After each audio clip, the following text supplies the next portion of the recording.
Hello and welcome. I'm Kriti Mehta and you're watching the World Report on NewsX World. Let's start with a check of the top headlines this hour. US President Donald Trump has dismissed remarks from Greenland's Prime Minister Jens Frederiksen Nielsen after he reiterated Greenland's commitment to Denmark. Asked about the comments from Prime Minister Nielsen, Trump said, "I don't know who he is, but that will be a big problem for him." Bill and Hillary Clinton have refused to testify in a Republican-led congressional investigation of the late financier and convicted sex offender Jeffrey Epstein, saying it was a partisan exercise.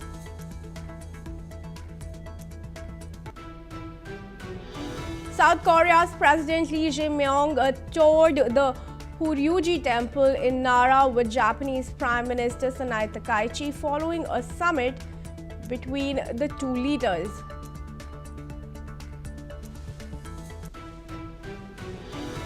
The planet logged its third hottest year on record in 2025, extending a run of unprecedented heat, according to US researchers and European Union climate monitors. US President Donald Trump has stated that a US takeover will be great for Venezuela as American oil companies formulate their re-entry strategy into the Venezuelan oil market. Independent human rights groups have stated that the death toll from the crackdown on protests in Iran has crossed 2,000.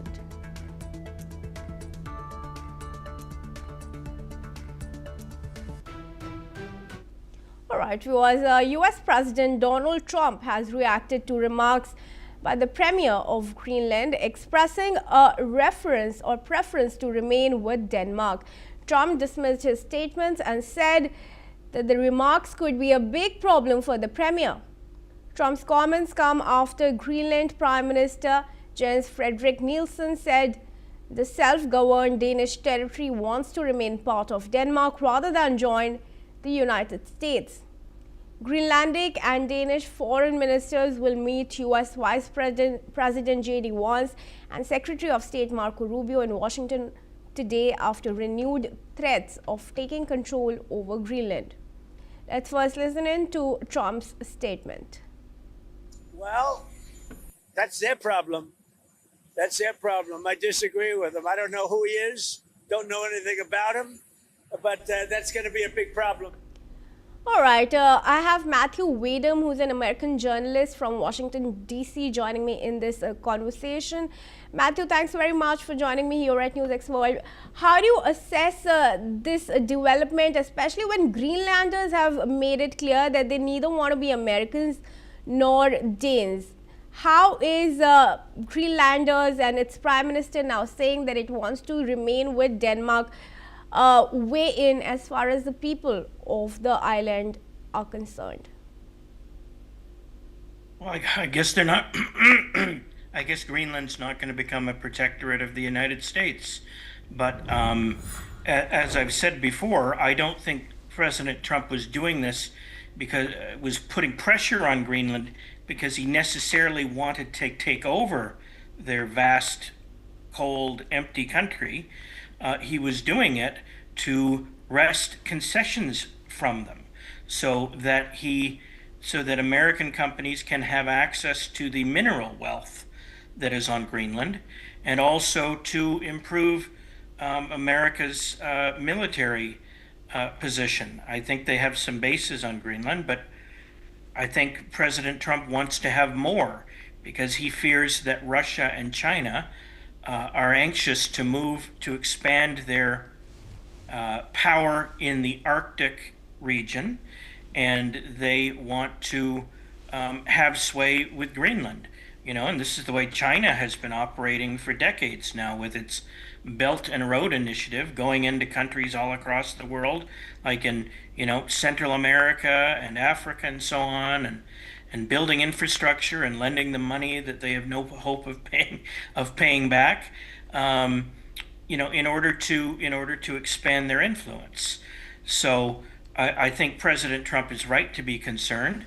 If Greenland doesn't become, the 51st state of the U.S., or it doesn't become, a protectorate of the United States, then, or colony, if you prefer, then, at least from President Trump's perspective, he will have gotten some concessions out of them, and that are going to benefit the United States. So, he likes to yell and scream and be tough, and it's part of his negotiating strategy. The man considers himself to be a master negotiator, the author of the best-selling book, The Art of the Deal, and this is how, to use that expression, he likes to psych out the other side and trash talk, to use another American expression, and this is how he gets business done. So, as uncomfortable as it may be for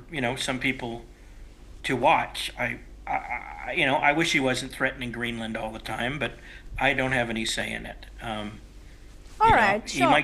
he's thinking of offering money to individual Greenlanders, $100,000, Yeah. which would be a bargain, to get Greenland's loyalty for $100,000 per person. Yeah, but the people that would be have nothing made in it the clear US that money is not that's going to work for them. They value their sovereignty more. And I'd now also invite Collins Chong-Yu-Keat in the discussion here. He's a foreign affairs, security and strategy analyst from University Malaya in Kuala Lumpur. Collins, thanks very much for joining me. How do you wish to respond to Trump's remarks when he says that if he doesn't acquire Greenland, Russia or China will? Does that make his acquisition bid any better? Well, Greenland has always been critical for the security of the U.S., of course, also for the Arctic. And he is right when he pointed out that China and Russia are taking over Greenland now. There's no deterrence being put into the picture. We have seen how Denmark has basically no deterrent capacity.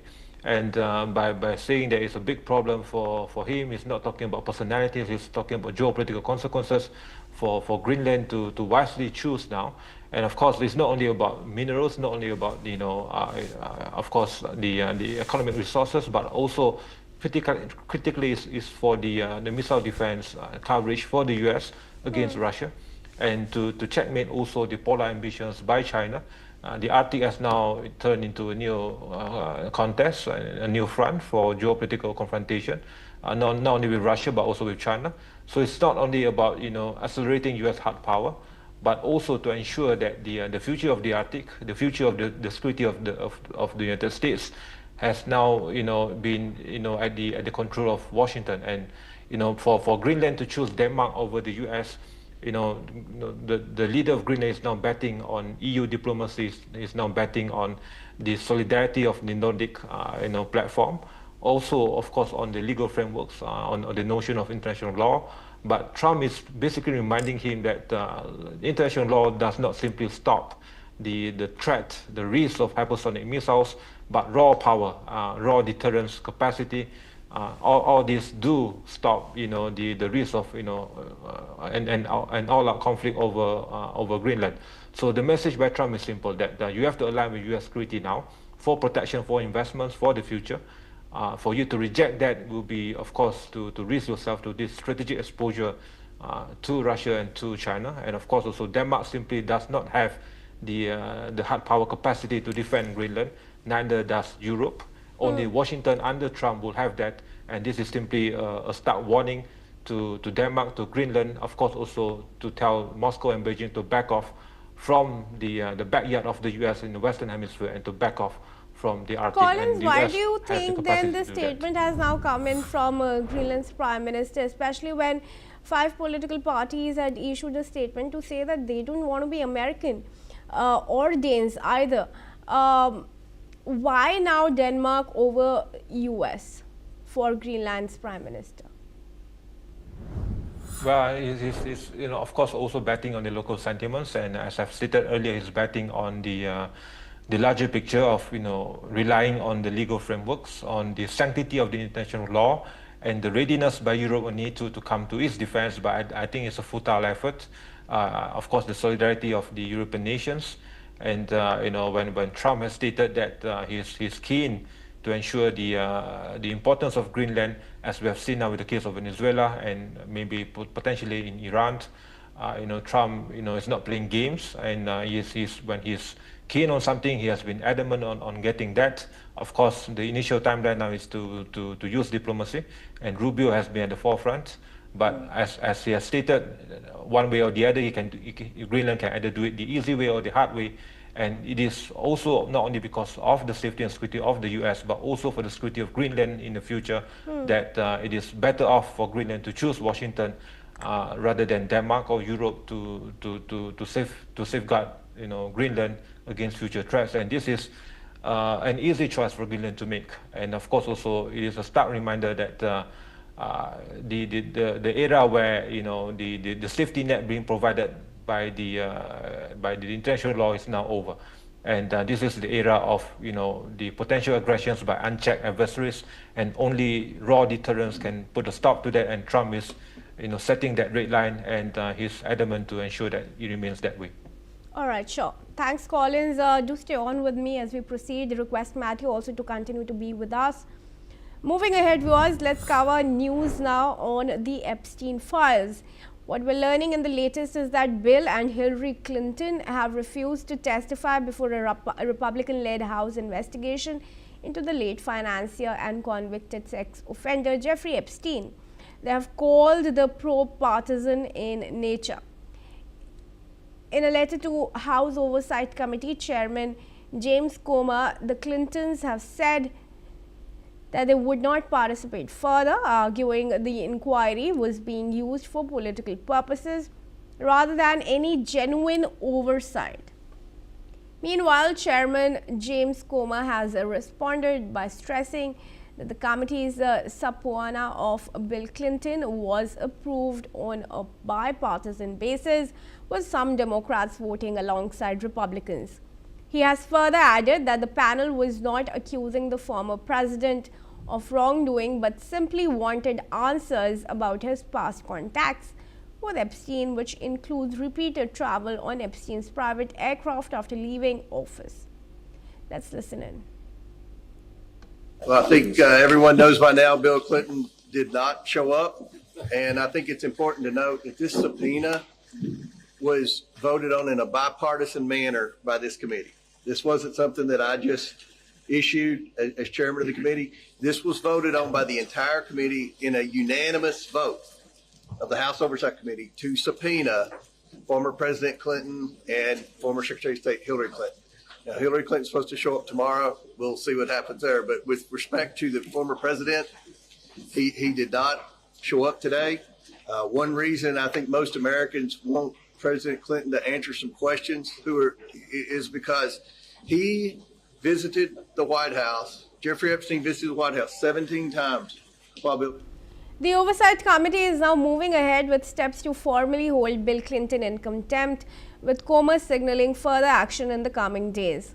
Moreover, in a separate letter shared by Hillary Clinton on social media, the Clintons have clarified that they had already tried to provide what limited information they possessed. The Clintons have also accused James Comer of selective enforcement, pointing out that while 8 people were subpoenaed, 7 were dismissed without being questioned. The Clintons also claim that a legal analysis prepared by 2 law firms concludes that the subpoenas are legally invalid. They also point out the inconsistency of the House Oversight Committee, alleging that its chairman took a different position on subpoena authority when it involved a sitting president in the recent past. I invite Matthew Wadham, American journalist from Washington, D.C., to join me back in the discussion here. Matthew, what is the message that one could take from their refusal? And also, what does it mean for investigation going ahead as far as Clintons are concerned?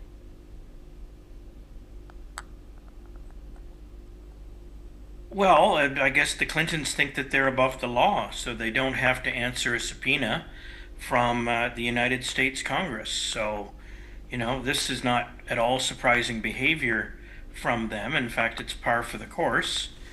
The previous Congresses, Democratic-controlled Congresses, subpoenaed Trump advisors Steve Bannon and Peter Navarro, and they refused to comply with the subpoenas, and they went to prison. And so, there's no reason why Bill and Hillary Clinton can't answer subpoenas. And if they don't, it's going to be hard for Bill Clinton to claim presidential immunity, because it's related to Epstein Island. It's not related to anything that he did as an official act as president, so he can't claim presidential immunity from that. He's going to have to cooperate with Congress, and right now he's just stalling and thinking that because he's Bill Clinton, he can get away with it. But he's going to have to comply, and I think he'll find that out in the coming days. All right, sure. All right, we'll leave it at that. Yeah. There are no specific allegations against him. The Congressional Committee just wants to know what he knows about Epstein, because he's all throughout the Epstein files. Lots of pictures of him in hot tubs and whatever with young women. They want to know what went on, so they just want to ask questions. But how do you react to the allegations that they are making on the Oversight Committee chairman of selective questioning? Well, obviously, prosecutors have to decide who they're going to question. They can't question everybody, but I think that Bill and Hillary Clinton are pretty obvious targets, since they knew Jeffrey Epstein well. I think that when he was president, that Jeffrey Epstein visited the White House when Bill Clinton was there, something like 17 times. So, Bill Clinton can't claim that he didn't know the guy, or didn't know that he was, or probably couldn't claim that he didn't know what he was up to. Maybe he can make that claim. If so, then he should just, step forth and testify before the committee, give them the closed door, behind the scenes interview that they've been requesting, and clear the air. Maybe, if he has nothing to hide, I don't see why he shouldn't cooperate. All right, so they're also saying that when Trump had made a similar statement saying that he would not want to appear for questioning, the same objection had not come in from Comer. So why now?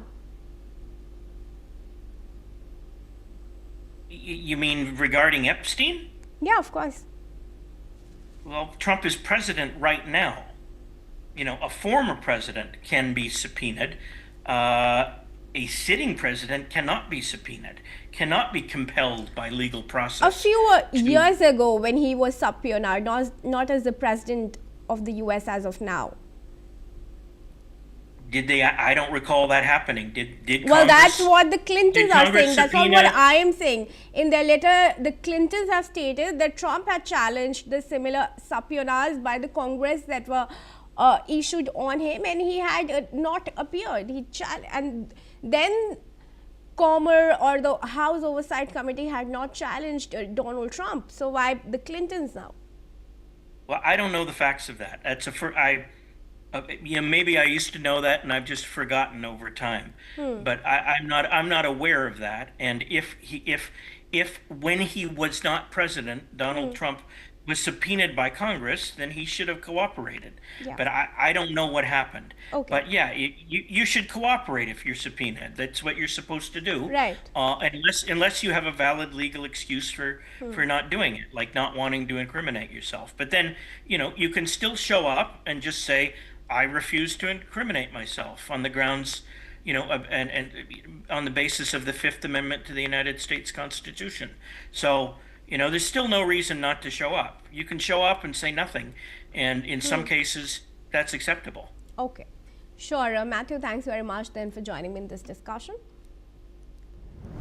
And with that, viewers, we're now going to move. Now, South Korean President Lee Jae-myung and Japanese Prime Minister Sanae Takaichi have visited Horyuji Temple in Nara as a visit to the temple in Takaichi's hometown came on the second day of the bilateral summit between the two countries. Lee and Takaichi have said that they have discussed industrial supply chains, artificial intelligence, denuclearization of the Korean Peninsula, and cooperation with their mutual ally, the US. The meeting in Nara comes a week after Lee met Chinese President Xi Jinping, while Japan and China remain locked in a diplomatic dispute following remarks by Takaichi that Japan could deploy its forces if a Chinese attack on Taiwan posed an existential threat. However, China regards Taiwan as part of its territory, a claim the self-governing island rejects. I have Collins Chong-Yu-Keat, who continues to stay with us in this discussion. Collins, is it going to be tough for South Korea to strike a balance between Japan and China? Definitely, we have seen how Lee Jae-myung has undertaken the shuttle diplomacy, visiting Beijing and now trying to renew ties with Tokyo. Of course, we have seen how historical legacies still prevail in terms of different issues, conflicts between both nations. So this visit now is the intent being shown that there's this new era of this compelling mutual need, to have a new relationship, one that is based on ensuring the interests of both sides are being cared for, with regards to common threats, whether from Pyongyang, whether from potentially from a more aggressive Beijing, also of course from this new power presence by Moscow. So we have seen how the site being chosen, this Buddhist temple, this Horyuji temple in Nara, is of great significance. It symbolizes this pre-war, pre-empire, pre-nationalist conflict between both nations, and it is a platform for civilizational space for both countries before these new legacies on the war, and by going there together, Takaichi and Lee are now sending a very strategic message to both domestic audiences that it is now time to move beyond historical conflicts, and they are now shifting towards a new era of bilateral ties based on the need to work together based on this cultural framework, and of course also in light of all these common threats and the need to also ensure a continuous support system, because both share the strategic dependence on Washington, and now that there's this compelling need for both of them to work together to give a united stance in the eyes of Trump to continue to get the needed security umbrella from Washington. So this common cultural framework and togetherness, and they frame these new sentiments of being the co-founders of this civilizational space for East Asia, not only being being dictated by the framework of this soft power push by Beijing, and they are both now sending a message also to Beijing that Japan and South Korea are also the leaders of East Asia, whether from soft power perspective or also from the deterrent or hard power perspective. So this matters more in both ideological and non-ideological frameworks, and that this is a time where there's this strong, profound need for both of them to work together, and of course also to not to let these past historical war legacies to again dictate or being used as a thorn in the relations between both sides. And what do you have to say about the question of denuclearization on the Korean Peninsula? Do you think North Korea would want to be, a party to that? Well, we have seen how South Korea has been pushing for its own leverage and autonomy on the setting up of its own nuclear deterrence, but of course that has not gone down well with Washington, and if Seoul gets that done, then of course Tokyo will be pushing for that too, and now of course also Seoul is feeling the jitters. He has got the wariness in terms of the future of the long-term US security umbrella, and of course during this administration and the post-Trump era, and it now sees that there's this serious need for South Korea to have its own security self-determination, security deterrence on its own, And of course now we have seen this is exactly why President Lee has been undertaking this shuttle diplomacy now to balance relations in East Asia with both China and Japan, and of course also we have seen how it is getting increasingly complex and difficult for Seoul to rebuild ties with Pyongyang, even with the support of Beijing, and now Seoul is trying new ways to have these fallback options and these new friendshoring efforts, and hence we have seen how it's trying very hard to have these new ties with Tokyo, and of course also with Pyongyang in mind, and how Pyongyang has been the main threat to both Seoul and Tokyo, and but I don't think that there's any immediate breakthroughs for this peaceful relations between Pyongyang and Seoul for now, especially with regards to Seoul getting Beijing or Tokyo to push Pyongyang to give up its nuclear ambitions. If Washington can't do that now, and of course I don't see any breakthroughs for even Beijing to push Pyongyang to do the same. All right. Collins, thanks very much for joining us in this discussion. And viewers, with that, it's a wrap on this edition of the World Report on NewsX World. Thanks for watching. For all international news and updates.